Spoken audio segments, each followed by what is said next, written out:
Hello there. Welcome to the Spreadex Six, brought to you by Who Scored. I'm your host, but I'm definitely not George Ellick, who is off this week. I'm Ali Maxwell, and I'm delighted to be stepping in this week of all weeks, World Cup week, and delighted to be joined, as ever, by the expert Jack Wright. Hello, Jack. How are you doing? I'm very well, thanks, Ali. How are you doing? Are you World Cup ready? I'm not sure I could fit any more information into my brain. We've put them all in the mixer together, all the bits of information, all the trends, and we've tried to spit out a few opinions. I'm not sure how many of them will look good come the end of the tournament, but there you go. I seem to think there are about 8 dark horses that will go deep in the tournament. That rarely happens, but maybe one of them. Look, the Premier League's on pause, so this week we're going to be looking at the World Cup action, the first few games, the first week or so of group action. Jack, I've worked with you before. I know from watching this show you've got that heady mix of passion for football and passion for betting research. So I can imagine you probably haven't even slept this week getting ready and poring over stats and trends.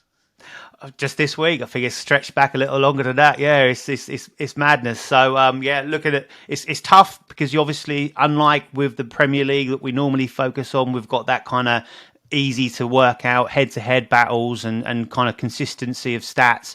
Here we're obviously talking about sides in different continents, playing different levels of opposition, and trying to piece it all together and see what we can come up with. So a lot of this week, a little bit different, is going to be. Yes, stat-based, of course it will be, but also a little bit of what I'm expecting to see from sides, having looked at their games and how they're played over the last few weeks and months. I guess there's a mixture of excitement and apprehension when that's the case, Jack, because it's I guess it's a bit more risk and reward here. If your stances, if your hunches, if you will, are correct, there's probably more scope to win big than there is in the Premier League, where there's just so much data to go on. But equally, of course, you know, it's a bit like licking your finger and sticking it up to test sticking it up in the air to test the wind. It's difficult, and of course, when you're spread betting, you know, you should always do so carefully. When you're betting at any time, you should make sure that you're gamble aware. As always on this show, we're looking at the following 6 Spreadex markets: total goals, total corners, total booking points, player goal minutes, multi-markets, and match performance. Before I ask Jack about total goals, a reminder that if you sign up to Spreadex using the link in the description of this video, you'll get a completely free £10 bet to use on a total goals spread bet. Let's start with total goals, Jack. Kick us off. What stands out? Yes, the excitement, the razzmatazz, the World Cup's here, a 4-week football and fiesta of fun. Oh, I'm selling goals. What am I doing straight away? Oh, no. Let's bring it down. I'm going to sell goals. Why am I selling goals? Well, firstly, that first match day is probably that tightest of all of them, really. No one wants to lose. Possibly more so than they're actually trying to win. But sorry, England fans, you might as well don't bother calling in sick on Monday. I'm selling goals in England versus Iran. So stay at work. It's fine. You're not going to miss a lot. That's my thought process anyway. So look, England got a great record under Gareth Southgate. We know that, especially in the last 2 major competitions that he's entered, as we know, semi-finalists in the World Cup 2018 and last summer's Euros, a penalty shootout away from lifting the trophy. And, of course, they breezed through World Cup qualification as well. Not only that, top scorers in the European section, 39 goals in the 10 qualifying games. So why am I selling goals in this one? I think the main reason being is it's always been said that tournament football is different from the general qualification. You do need a different mindset. It's a bit of a separate entity as such. Southgate's been under pressure to be a bit more expansive, to try and entertain a little bit more, and he's kind of resisted that. And he resisted that even in front of the Wembley crowd last summer. So I'm sure he's going to be able to resist that temptation to play Maddison and Foden and Grealish and Kane and everyone else attacking wise he can think of in that, and with the desire basically to make sure that they top this group and qualify to the knockout stages. Looking back at the Euros last summer and the group stages specifically, opened up with a 1-0 win, followed it up with a 0-0 draw, and ended off with a 1-0 win. 2 goals for, no goals against, 7 points on the board. Thanks so much. Top of the group, we'll progress through, and on we go. And I'm sure he would sign for exactly the same thing this time round as well. They only saw 3+ goals in one of the games. Bear in mind, they went all the way to the final. So that's kind of a sum of that. And that game was against a kind of very, very tired Ukrainian side that had been all over Europe playing their games, and also had played a lot of minutes as well. And in this fixture against Iran, ranked world number 20, so certainly a competitive side. They're up against an equally pragmatic coach in Carlos Queiroz. No stranger to the English game, of course. He is a little bit of a stranger to this current Iran side. He only took over in September, so he's just had his 4th game in charge of them this time around. Only this week in a game which he lost his first defeat, 2-0. Other than that, 2 1-0 wins and a 1-1 draw. So we can kind of see where that pattern's going already. His first spell in charge a few years ago saw him clock up 100 games as coach of Iran. They only conceded 60 goals across that run, and they only conceded multiple goals in 12 of those 100 games. So a very, very tight and, say, pragmatic coach indeed. I look back at the 2018 World Cup in which he was in charge of Iran for. They did lose in the group stage, got knocked out. Obviously, they played their 3 games. They scored 2, they conceded 2. A 1-0 win, a 1-0 defeat, and a 1-1 draw. And bearing in mind that Spain topped that group with Portugal second, shows that the competition was there, that they were very competitive with those 2 sides that are comparable to England, certainly. So I'm selling goals to start us off. England versus Iran at 2.25. I like that in the intro we talked about how there's a bit less data to go on when it comes to the World Cup. And yet you've picked 2 teams who... I completely agree with you. I think we know exactly how they're going to set up. I think we know exactly how they're going to play. And so I think this is a really, really shrewd one to pick out, because we can be pretty sure, I think, of how this is going to look. Now, of course, anything can happen. And when you've got players like England do, there's a chance that, if they get 1 or 2 ahead, do Iran open up a little bit? Maybe, but I'm 100% with you here. We've got 6 years worth of Southgate's England to look at. Yeah. Queiroz, as you say, might have only just joined a couple of months ago, but that's because he's so highly rated in Iran for what he did in his first spell, over 100 games back to look back at there. So selling England v Iran at 2.25, certainly not one for the neutrals, maybe, not one for the viewers, but I absolutely understand the logic there. What about corners, total corners? What's caught your eye? What are you looking for here? How do you approach it? Yeah, this one might be a little bit of a surprising one, but there's a side I'm really looking forward to seeing in this tournament, and that side is Canada. Under a County Durham-born manager in John Herdman, former Sunderland Academy coach, development coach there. It's going to be interesting to see them pitched up against some of the best in the world. And of course, they start with a game against one of the best in the world, ranked number 2, Belgium. Now, I've seen Canada a few times, and they are an entertaining watch, and they do like to win corners. So I'm going to be buying Canada team corners here at a line of 3.5. Now, so this challenge is likely to be, well, on paper, certainly a lot harder than what we've been up against before. But I do have a Canadian friend who has assured me Canada will be going all the way and lifting the World Cup trophy come December the 18th, or certainly getting further than England. That's what his reckoning is anyway. As I said, they're exciting watch. They've got some fantastic talent. Of course, Alphonso Davies is probably their poster boy as far as what they've been up to in recent months. Fantastic achievement and progression under Herdman, who's done well with Canadian women's football through Olympics and World Cups as well, and is now obviously trying his hand at the men's game and doing a very, very good job of it as well. Davis obviously is known as a rampaging wing-back at Bayern Munich, but he plays a little bit more central, a little bit more advanced in this Canadian side. Gives him free rein to kind of move across the pitch and so then exploit the advanced areas. He's recently, I've noticed, been clocked up as being the fastest player ever to perform in Bundesliga in Germany, with a top speed of just under 23 miles per hour. So we won't be challenging him to a race around the car park alley, if that's all right with you. On the other side, we've got another player that I enjoyed watching in the MLS when he was playing for New England Revs, Tajon Buchanan. Now plying his trade in Belgium, so it'll be a big game for him. But a very tricky wide player, lots of pace. Again, another player that likes to go past.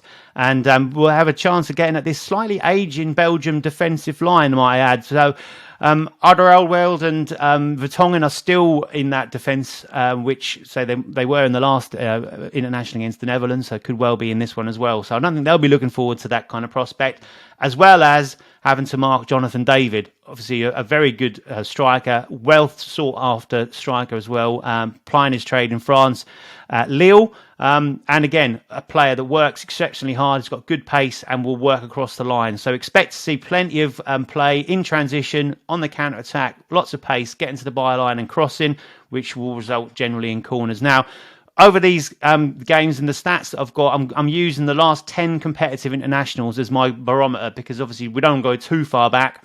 And we also want to make sure it's kind of competitive, although that still does involve lots of sides at different levels. So Canada's average over the last 10 is 7.1 corners that they've won. So obviously that is against varying degrees of opposition. They've hit 4+ in 7 of those 10 internationals as well.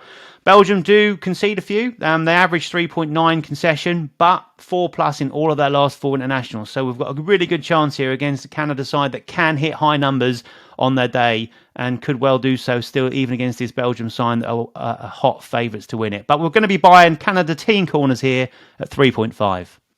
I've got a pretty clear vision of the Canada defence sitting in deep, Belgium probing, wing-backs nice and high up for Belgium, and when Canada winning the ball back, it'd be such a clear avenue of attack for them to hit the channels outside the aging, creaking Belgian centre-backs, and what speed they have in their team as well. And it's not hard to see how that could be a good avenue of attack for them, and also one that takes them into the corners, which is, of course, where we're going to start seeing some corners being won from crosses deflected out of play, things like that. Mm-hmm.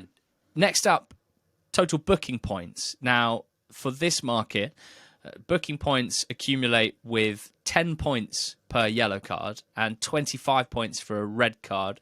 So the buy-sell price is the cumulative number there. I'm hoping that you're going to be buying here, because I love a spicy World Cup game with plenty of cards. Oh, don't we all? This is my favourite market, Ali. Regular viewers will know that I've got a trusty referee's almanac that I pull out, and we've made the most profit of any of the markets so far this season. Generally buying booking points in the right matches. Now, a little bit of a tricky one for us. The almanac sits on the shelf at the moment, waiting to be pulled to be used, because no referees have been announced or allocated to games yet. So we do sit and wait for that announcement, which does make this a tricky market to play, and also one which could well see that a line that we're buying at, which is 38 here, could well move depending on the referee. So keep an eye out. And obviously, before you pull the trigger on this one, make sure that, one, you check the line, and also the referee we've got here. One to look out for, that I'm particularly looking forward to playing this tournament, just as a guide for people, is Istvan Kovacs of Romania. Mm-hmm. 456 games he's taken, 2,415 yellow cards issued, and 76 straight red cards. So we like that kind of referee in this market. He's also given 141 penalties over that time as well, so plenty of action from him. Danny Assato would be another one that you'd want to have on your hit list as well, the Italian referee too. So bear that in mind, and obviously if you drop a comment on this under this video on YouTube, I'll do my best to keep an eye on that and give you any feedback on any of the referees that we do get allocated for the game. So anyway, we'll move on to what looks like, I had to pick out basically what game looked the feistiest, and I've gone for Serbia against Brazil.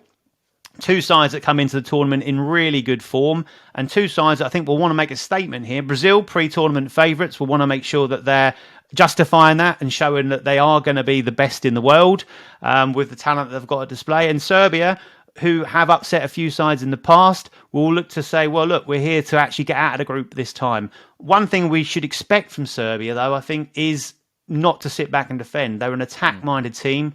The head coach has gone on record saying that he wants his side to be known as a modern, fast, attacking side, not one that's going to sit back and say soak up pressure from Brazil. So we can see them going toe-to-toe here, and I think they have got the ability to actually get under the skin of the Brazilians, who can be a little bit hot-headed, of course, as well. So expect Serbia to play quite direct, quite fast. They like to get crosses into the box. They've obviously got Alexander Mitrovic up front. Hopefully he's going to be fit for this one. He has got a little bit of an injury doubt at the moment, but that would certainly add to the say the heat in the occasion, and also the fact that he doesn't mind a booking himself.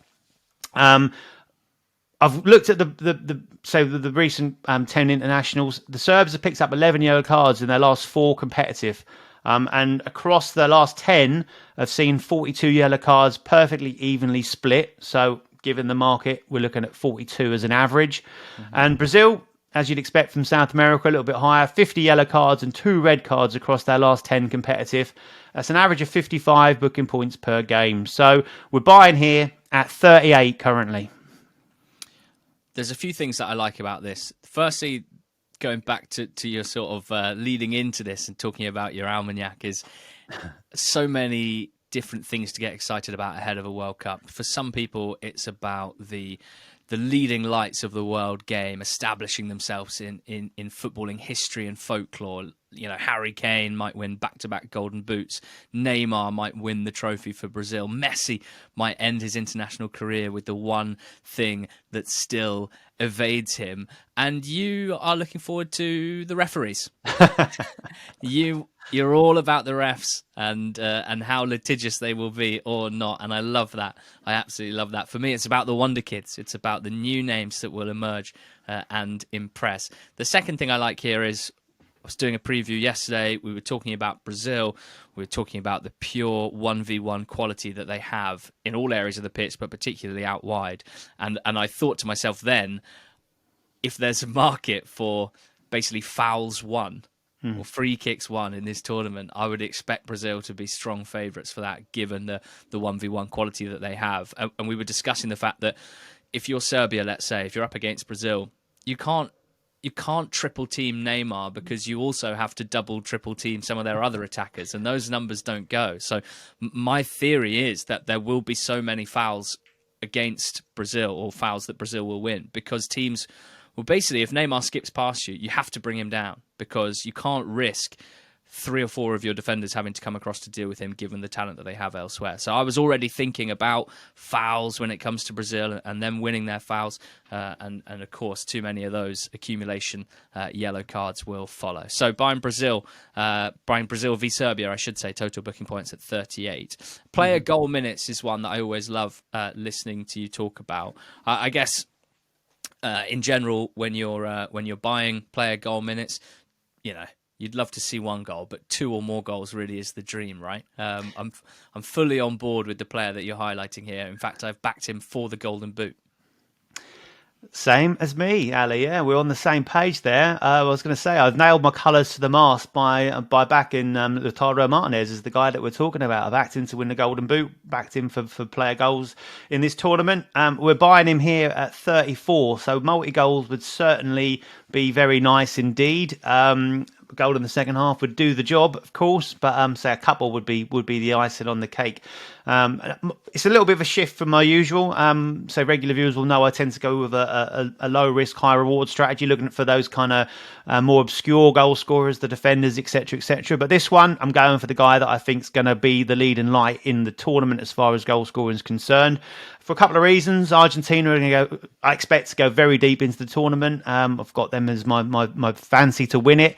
So in that essence, he'll have plenty of opportunities to score plenty of goals. But also, they've got a favourable group, and it starts here with a game against Saudi Arabia, ranked number 51 in FIFA's world rankings. So this is the game I'd probably earmark that I'd expect them to score a good few goals, put a bit of a statement out as well. It happens to be the first game they've got to play. They've warmed up nicely for it as well, so we should expect that to still actually happen. He's also got a fairly decent player that he's playing up front with, so that will help him here as well. A guy called Lionel Messi, you have mentioned him already. I'm sure it won't be the last time we'll hear him mentioned in this tournament. And as much as we kind of wowed by his goal scoring record, I think his assists kind of get a little bit overlooked to some extent. And certainly this season, 17 assists across 24 games for club and country so far is a phenomenal return. And of course, Martinez is going to be the player that's going to be most likely to benefit from that being his closest companion at the top end of the pitch. Martinez, for those that are unaware of him, he's a very dynamic striker. He's got pace. He's technically gifted, but he's also a very, very good finisher.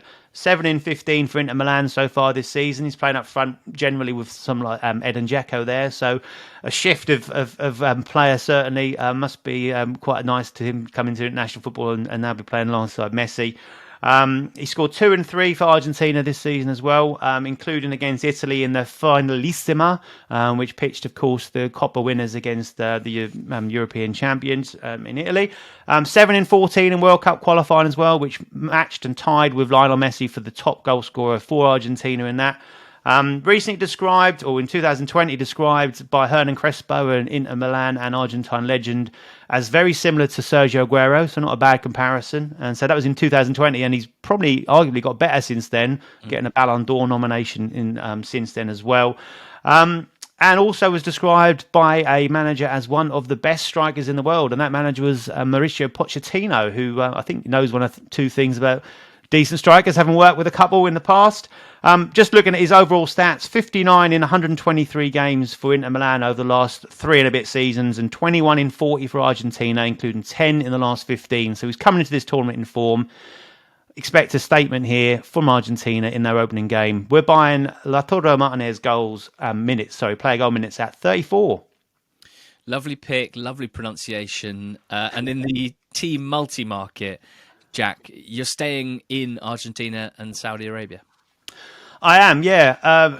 Again, no referee for this one, so we've got that slight risk. But I have discussed the reasons why I expect Argentina to go and kind of dismantle Saudi Arabia, to be fair.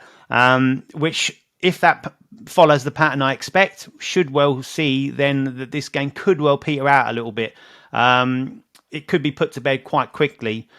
One thing Argentina are good at is a fast start. They love scoring goals in the first half.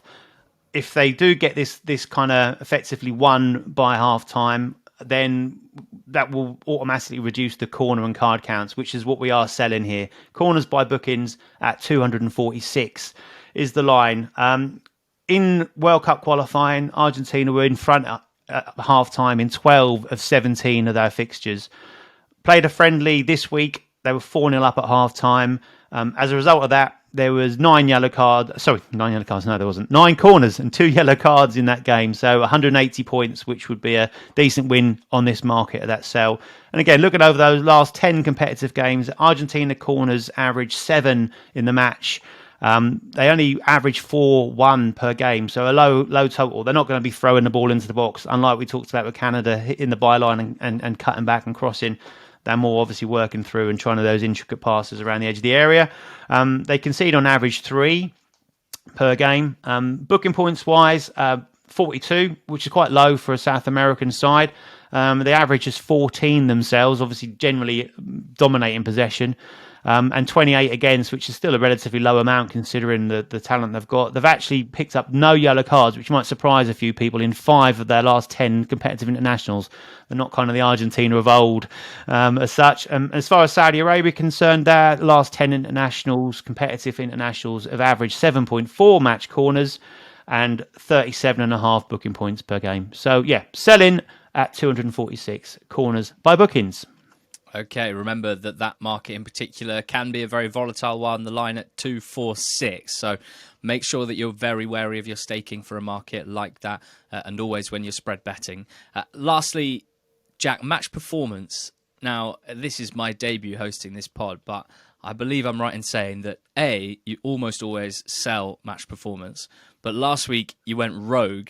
You thought you saw something in Spurs against Leeds to make you think, and I quote you, this could be anything. So for it to end Tottenham 4, Leeds 3 with a red card, I'm imagining that was that was worth the change of tact. It was delightful. It was. Yes, everything and anything, and it was, wasn't it? It basically delivered. So yeah, goals galore, cards, red card. Yeah, happy days. But we're back to. You're at your happiest when selling, though.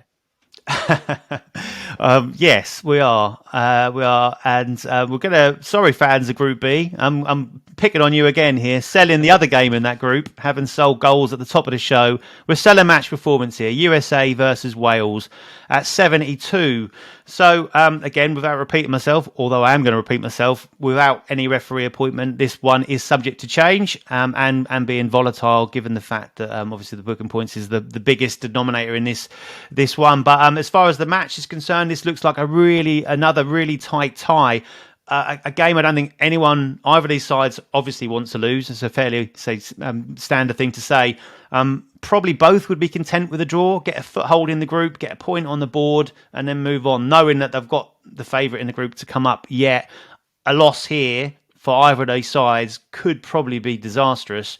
As something that might be too much of a result to avoid at all costs kind of scenario. And as I say, we should therefore see a fairly tight and cagey affair. That's the expectation for me anyway. And also, both the styles of these sides, I think, are going to cancel each other out. The USA like to play with a lot of width. They like to draw sides on, and they tend to like to play behind, over the top as well. So kind of exploiting any spaces in behind. I don't think Wales are going to offer them that luxury. They like to sit quite deep and then play on the counter attack. Rob Page has done a fantastic job, obviously getting Wales to their first World Cup in a long, long time. And it'll be interesting to see what forward options he goes with. He can play with three smaller, quick, pacey, sort of more dynamic forwards. Or he can go with the kind of more of the battering ram, the towering 6'4" Kiefer Moore. Fans of the EFL will know very well. Although he's performing for Bournemouth in the EPL right now, and in a decent run of form, which could tip it in his favour. Something else that could tip it in his favour is the fact that with his height, he will be an asset defending the USA set pieces, which are quite prevalent for them, including the old long throw, which we might not see too much in this tournament, but we will do if USA get a few throw-ins around the edge of the box. So that could well say be another string to his bow. Unlike a lot of fixtures on match day one in the World Cup, we've actually got a little bit of recent form we can pull on here. These two sides met 2 years ago, more or less to the day, where they fought out a 0-0 draw, which of course is the holy grail, as we call it in this market, and picking up minus 25 points, which is lovely if we're selling, which we are at 72.